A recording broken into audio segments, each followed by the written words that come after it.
Last Tuesday, I found out my Aunt Clara had died alone in her house. But for 3 weeks after her funeral, I got texts from her phone. When her lawyer gave me the keys to her Victorian house, he warned me, "Cover the attic mirror immediately. Don't look first." I laughed it off. Clara had always been eccentric, obsessed with antiques and superstitions. That first night, curiosity killed the cat, right? I climbed to the attic, the creaking stairs echoing in the empty house. The mirror was massive, 7 feet tall, framed in black and silver that seemed to absorb light. When I looked into it, my reflection seemed delayed, like it took a split second too long to match my movements. The texts started 3 days later. Check the attic. Clara. I stared at my phone. Her number. But Clara had been buried 2 weeks ago. I called back, straight to voicemail, her voice bright and familiar. "You've reached Clara. Leave a message and I'll get back to you." The thing that made my blood run cold. I'd been at the phone company with her nephew just days after the funeral. We'd cancelled her line. The mirror sees what you've forgotten. I decided to investigate Clara's passing properly. The police report said sudden death after receiving some distressing family news. But what news?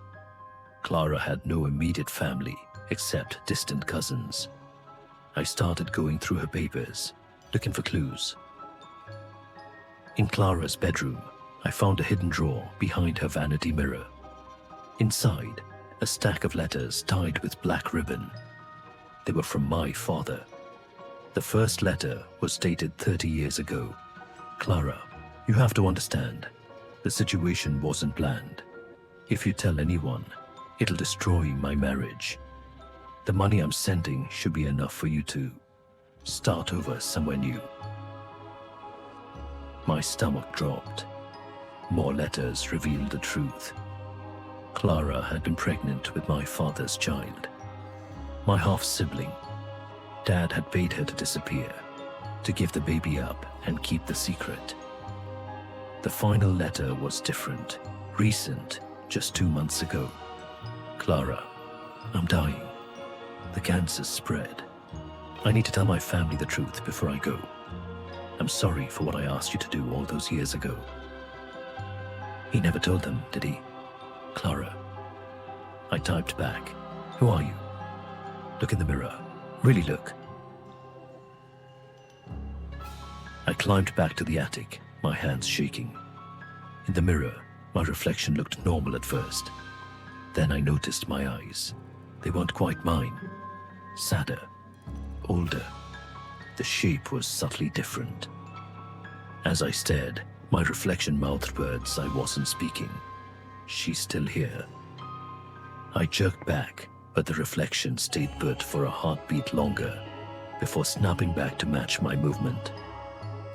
I never got to meet my nieces and nephews. Clara.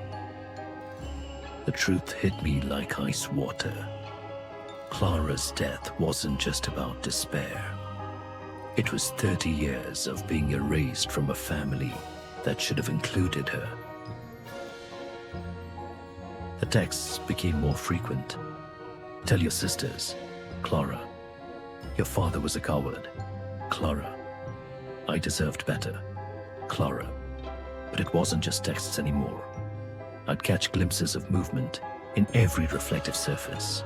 Windows, the bathroom mirror, even the black screen of my turned-off TV. Then I started finding things.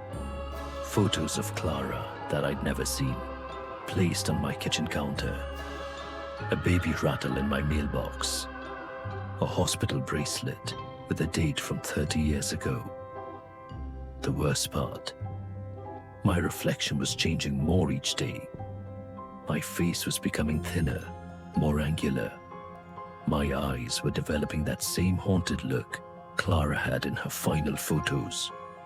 When I called my sister Emma to ask about family secrets, she hung up on me.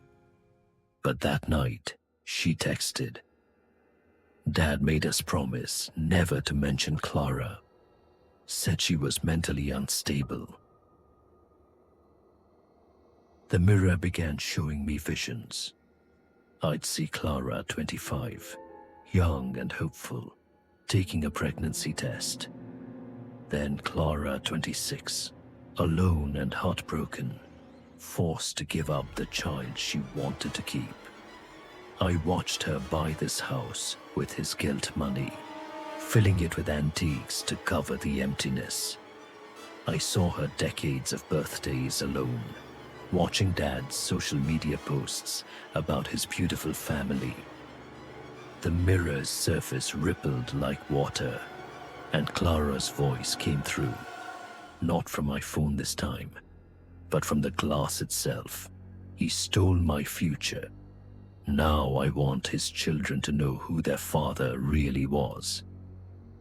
I tried to leave the attic, but the door wouldn't open. The handle turned, but the door stayed sealed. "Tell them," the mirror commanded, "or take my place." In the glass, my face continued changing, becoming more feminine, more desperate. I called an emergency family meeting. My sisters Emma and Sarah came reluctantly, along with our younger brother Mike. I spread the letters across the dining room table. The silence was deafening. Emma spoke first. "Dad told us she was obsessed with him, that she made up stories." "These aren't stories," I said, holding up the paternity test. "This is a half-sibling who never got to exist." Sarah started crying. Mike just stared at the letters, his face pale. But Emma's reaction was different. Cold. "So what? Dad's dead. Clara's dead. What's the point of digging this up now?" That night, my reflection in the bathroom mirror wasn't mine anymore. It was Clara, and she was furious. I called an emergency family meeting. The house began changing around me. Doors led to rooms that shouldn't exist. Hallways stretched longer than they had before, and every reflective surface showed Clara, not me. She wasn't just haunting the mirror anymore. She was rewriting reality itself. I found myself in memories that weren't mine. Clara's first date, her college graduation, the day she found out she was pregnant. I was living her unlived life, feeling her unfelt joy, her unspoken rage. The worst part was the growing realization that I was becoming her replacement. Every day, I looked less like myself and more like the woman she should have been allowed to be. My phone rang. Emma's number. "Something's wrong," she whispered. "I keep seeing a woman in my mirrors. She looks like Dad." Clara wasn't just targeting me anymore. Emma texted, "She's in my house now, in every mirror. She won't stop showing me visions of Dad." Sarah called crying, "I can't look at any reflective surfaces. She's there and she's so angry." Even Mike reached out. "Dude, I think I'm losing my mind. I see her everywhere." Clara had found a way to haunt all of Dad's children simultaneously, forcing us to confront the truth he'd hidden. But the visions she was showing my siblings weren't just about her pregnancy. She was revealing every lie, every betrayal, every moment Dad had chosen his perfect family over doing the right thing. I tried to leave the house entirely, but every car window, every storefront, every puddle on the street showed her face instead of mine. The transformation was nearly complete. My driver's license photo had changed to show Clara's face. My reflection in old family photos had been replaced.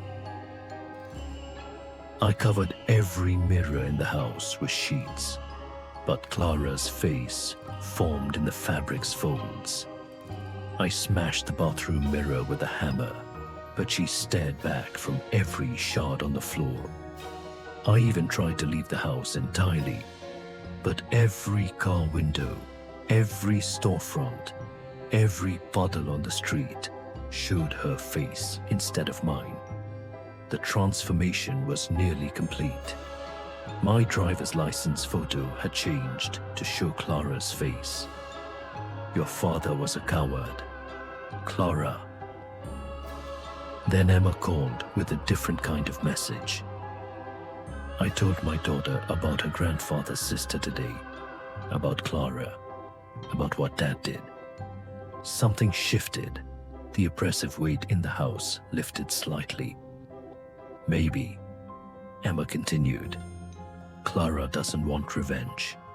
Maybe she just wants to be remembered, to be part of the family she never got to have. We gathered, all of Dad's children, in the attic. We brought photos of Clara, the letters, and something new, a family tree that included her name. I looked into the mirror and spoke to Clara directly.